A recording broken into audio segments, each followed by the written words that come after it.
Hi everyone, Petrik here. It has been a while since I posted a book review on my channel, and today I want to talk about a special book. Well, honestly, I never expected I would end up enjoying this book this much, but I guess all of you were right to recommend me this book. I'm talking about Lonesome Dove by Larry McMurtry.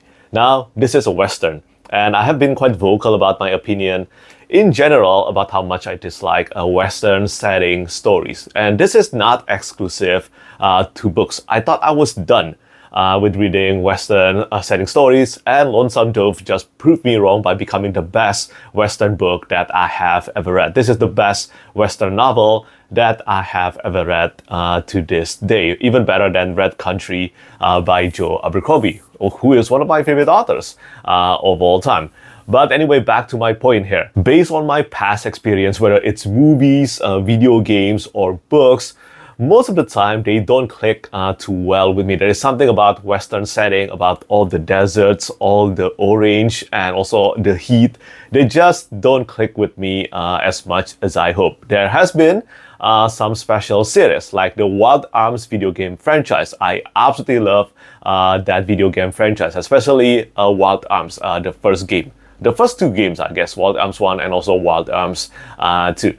And also, I enjoyed Red Country. And even Joe Abercrombie has mentioned that one of the main inspirations behind Red Country, which is the sixth main title in the First Law world, is actually Lonesome Dove by Larry McMurtry. And now I'm not surprised why. This book is incredible. All of you were right, and yeah, I'm happy to be proven wrong again here. Prior to reading The Lonesome Dove, all I knew about this book is basically the cattle drive, which I got from watching the miniseries a long time ago. I didn't even remember what the story was about, except that the two main characters, Gus and also Woodrow Call, they have to do the cattle drive from Texas to Montana. That's all. That's all I remember. So I thought the general main story about The Lonesome Dove will be about that, about the cattle drive, because that's all I remember from the mini-series. And yes, the book is about that as well. But you know what? Lonesome Dove is so much more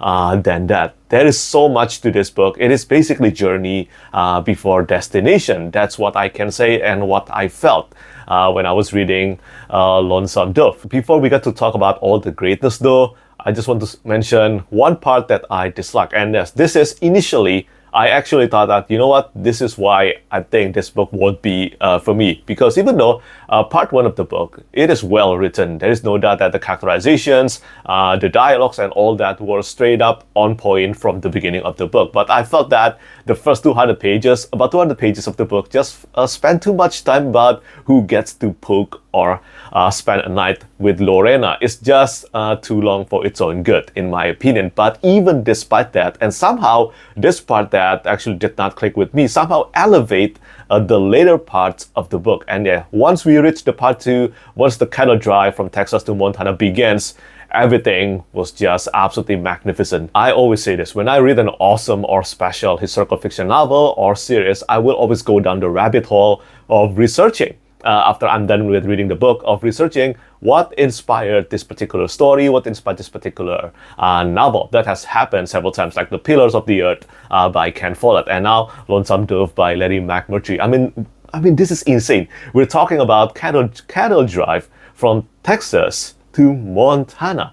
Now, I haven't explored all of America. I have only been to America once, and this is the range from Texas to Montana is 1,500 miles, or in kilometers, that's about 2,500 kilometers. And they are doing this with horses while herding all these cattle. It's just so insane.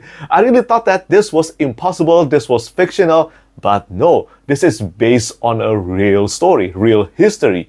And I think it just goes to show the testament of how powerful and how amazing humanity can be when they are united to a single purpose. And that is what one of the main things that has been exhibited in Lonesome Dove by Larry McMurtry. These characters, they live in such turbulent and harsh times, and they are doing the best they can to the utmost of their ability to live without any regret. Some will fail, but they will definitely try to achieve that.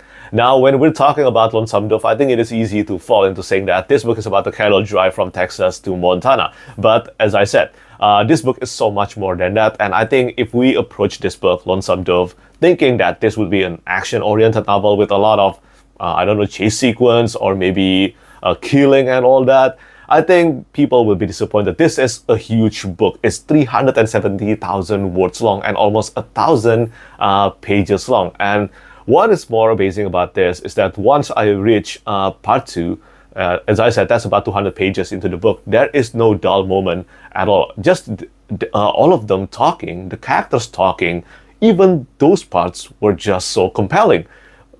Because this is what I say to every single book in every genre. Once the author managed to nail the characterizations, you made them feel enriched with personality and also they feel like real characters, you can tell any kind of story and make them so interesting and magically captivating. And yeah, that's what Larry McMurtry did in Lonesome Dove. This book is basically, the majority of it is actually slice of life. The action sequence, they were incredible. I will always be amazed that someone named Blue Duck, yeah, no kidding, somehow managed to cast terror into me when I was reading the book when he actually appeared. Yeah, that's all I would say about Blue Duck here.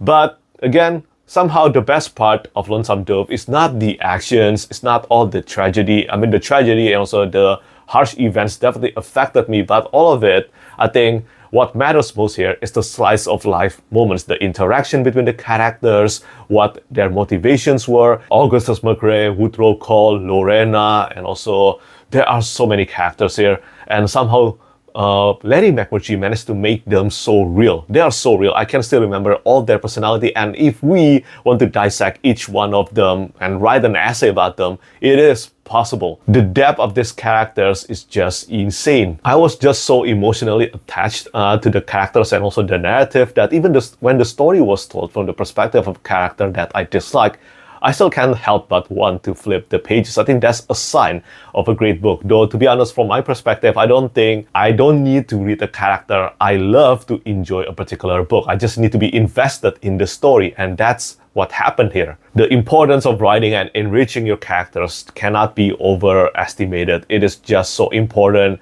and I pretty much love almost everything about Lonesome Dove. And even with my initial dislike about the book, as I said, this part, all the interaction in the first part actually enrich the characters further in the part 2 until the end of the book. I will not spoil you, even though this book has been out for quite a while now. If you haven't read this book, just in case, well, I think you should really pick this up. It is absolutely amazing. I'm still quite baffled about it. It's just so good.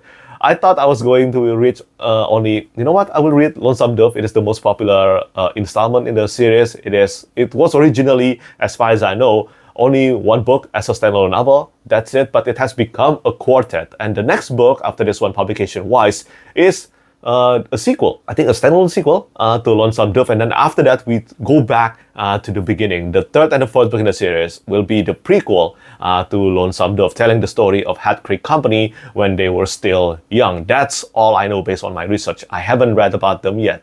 But after reading Lonesome Dove, I think I do have to read all the other 3 books in the series as well. If you have read them, let me know what you think about them. Do you think Lonesome Dove is the best one, or is it the other installment in the Lonesome Dove quartet? And to close this review, here's another reason why this book, even though it is outside of my comfort zone based on the setting, well, there's another one that is outside of my comfort zone, and I'm talking about head-hopping narration. So head-hopping is just when a paragraph is told from the perspective of a single character, the next paragraph immediately shifts to another character, and then it goes on, and goes on. I tend to prefer a single chapter told to the perspective of one character. So that's what's done a lot in A Song of Ice and Fire and also many other epic fantasy novels now and also the past 2 decades. Yeah, that's my preference. But with this one, in Lonesome Dove, everything just felt organic, and I can easily tell whose perspective I was reading from, even though the narrative constantly shift from another character's head to another character's head. So yeah, is just so good. Despite my initial dislike, some of my dislike about the first part of the book, I cannot help but give this book a 5 stars rating. It would be an injustice to give Lonesome Dove anything below a 5-star rating. So yeah, this is now the second 5-star rating of the year 2026 for me, which is amazing. We're already in April, and it took me about 2 weeks to read Lonesome Dove, but that's not out of boredom, not at all. The book basically, it functioned as a companion, as a loyal companion to me, and I can always pick up the book to, well, continue. Amidst all my busy life, I was looking forward to get back to my friends in the Hat Creek Company, and yeah, I ended up taking 2 weeks to savor the experience. As I said, this is about journey before destination, even though the ideas of actually driving from Texas to Montana, the cattle drive from Texas to Montana, sounds super exciting. As I said in this review, most of the book is actually about slice of life and these characters, motivation, personality, and also, well, their vision and dreams. And I absolutely love Lonesome Dove. And yeah, that's pretty much my review about this book, as spoiler-free as possible.